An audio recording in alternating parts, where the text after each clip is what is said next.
English, Standard 12, Unit 2, Prose, A Nice Cup of Tea, written by George Orwell, continued. The author George Orwell humorously says that the best manner of making tea is the subject of violent disputes. He gives his own 11 rules, every one of which he regards as golden, to prepare a nice cup of tea. He gives 11 rules and he calls each one of the rules as golden rule. One should use Indian or Ceylonese tea. One should use Indian or Ceylonese tea. So use Indian or Ceylonese tea. Indian or Ceylonese.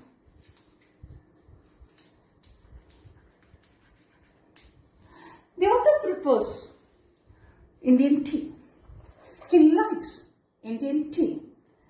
The phrase "a nice cup of tea" refers to Indian tea. Though Chinese tea is economical, it doesn't have stimulation in it. Secondly, tea should be made in small quantities, that is, in a pot, that is teapot. Tea should be made in small quantities in a teapot. So made in small quantities. Small quantities, teapot. He says, in army, tea is made in a cauldron. Cauldron means cauldron.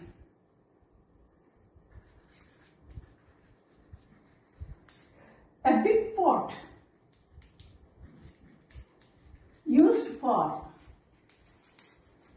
boiling. A big pot used for boiling. And in army they make tea in a big cauldron, and that is why it tastes grease and whitewash. And here the author says that the teapot should be made of china or earthenware.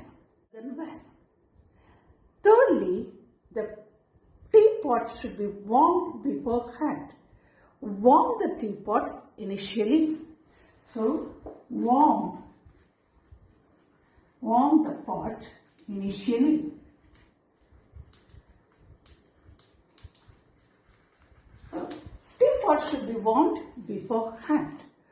Fourthly, the tea should be strong. Add tea powder strongly. Add tea powder strongly. So the tea powder, that is, tea should be strong. So add tea powder strongly.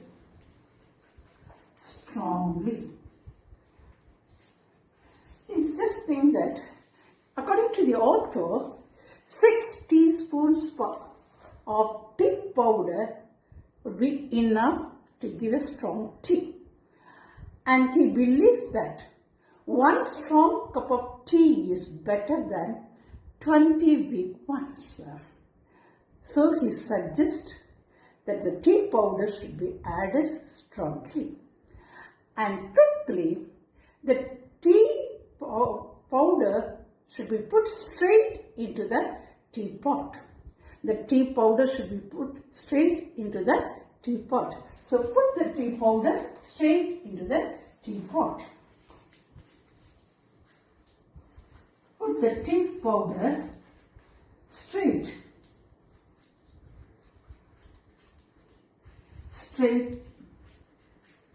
into the teapot. Into the pot. So he doesn't want to strain the tea powder.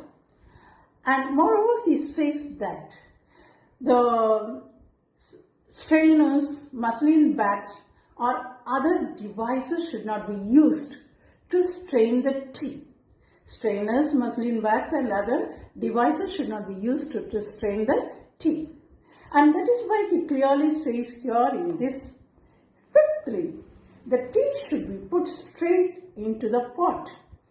No strainers, muslin bags or other devices to imprison the tea. See, he humorously says that to imprison the tea powder.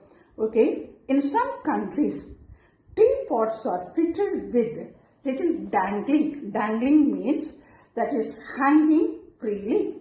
Dangling. Hanging freely. Hanging freely. So in some countries, the teapot is just made. There's hanging freely or dangling baskets under the spout to catch the stray leaves. You know, spout. Spout means that is the small opening of the teapot, in the mouth of the teapot. A small opening in the mouth of the teapot, which are supposed to be harmful. Actually, one can swallow tea leaves in considerable quantities without ill effect. And if the tea is not loose in the pot, it never infuses properly. If the tea is not loose in the pot, it never infuses properly.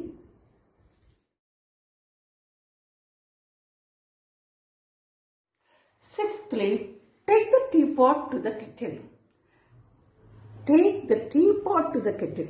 That means, that is one should add water with tea powder while it boils in the kettle.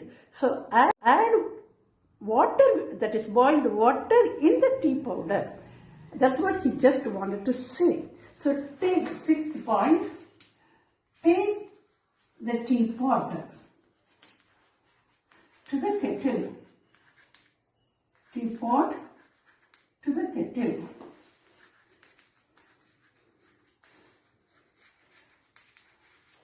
And seventh, that is, what he just want to say, stir the tea or give a good shake of the teapot. So, after making the tea, one should stir it, or better, give the pot a good shake.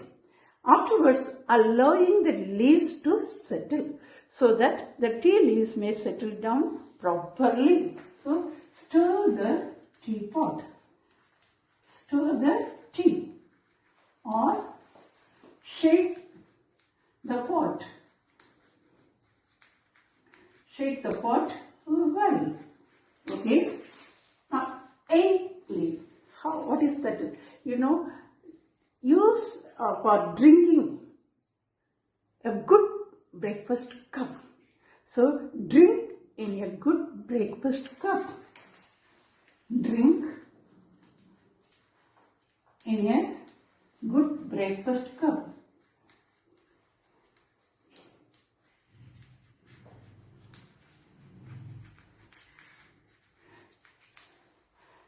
Here the author just says that one should drink out of a good cylindrical type of breakfast cup. That type of cup holds more tea and keeps hot before one has well started on it.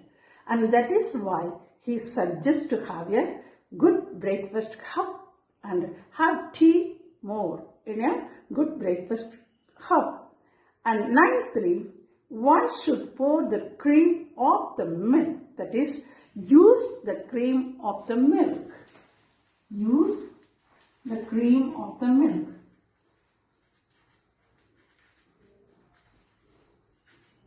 Of the milk. The milk with cream always gives tea a sickly taste. And so he asks us to avoid creamy milk and use cream of the milk. That is the best advice given, or best rule given by the author. Tenthly, one should pour tea into the pot first and then add milk. So, pour tea in the pot first and then add milk. So after pouring the tea in the pot first, then we can understand how much milk we need. We are in need. And that's what he just gives the golden rule, saying that pour the tea first in the cup, and then add milk. So by putting the tea in first and stirring as one pours, one can exactly regulate the amount of milk. That's what he says. And finally, the last one. So finally, tea should be drunk without sugar. So drink tea. Drink tea without sugar. For this, he just says that in his own words, as the golden rule. See, if you sweeten it, you are no longer tasting the tea. You are merely tasting the sugar. You could make a very similar drink by dissolving sugar in plain hot water. So humorously he says that if you add more sugar, then you are simply drinking sugar or you are sweetening it. So you could easily drink a similar drink by dissolving sugar in a plain hot water. That's what he just says.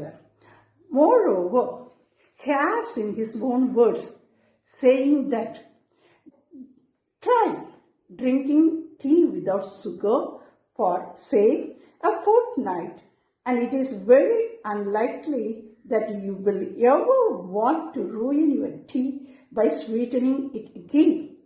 So try drinking tea without sugar for, say, a fortnight, and it is very unlikely that you will ever want to ruin your tea by sweetening it again. If you try to drink your tea without sugar, then you will be liking to drink tea without sugar also. That's what he just wanted to say. So all his rules are golden rules. He humorously mentions the subsidiary uses of tea powder also, the tea leaves, the subsidiary uses of tea leaves, and considers vulgar to drink tea in a saucer.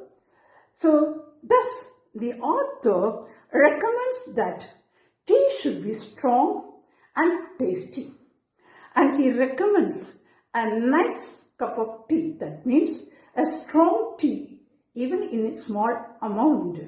So while drinking tea, it should be harmless. We never ruin the taste of tea by adding sugar. So he didn't want to add sugar to the tea. At the same time, he just says that a strong cup of tea, a nice cup of tea, would be really very good and excellent for drinking. So nothing goes better with tea than more tea. That's what he just says. Nothing goes better with a nice cup of tea than more tea.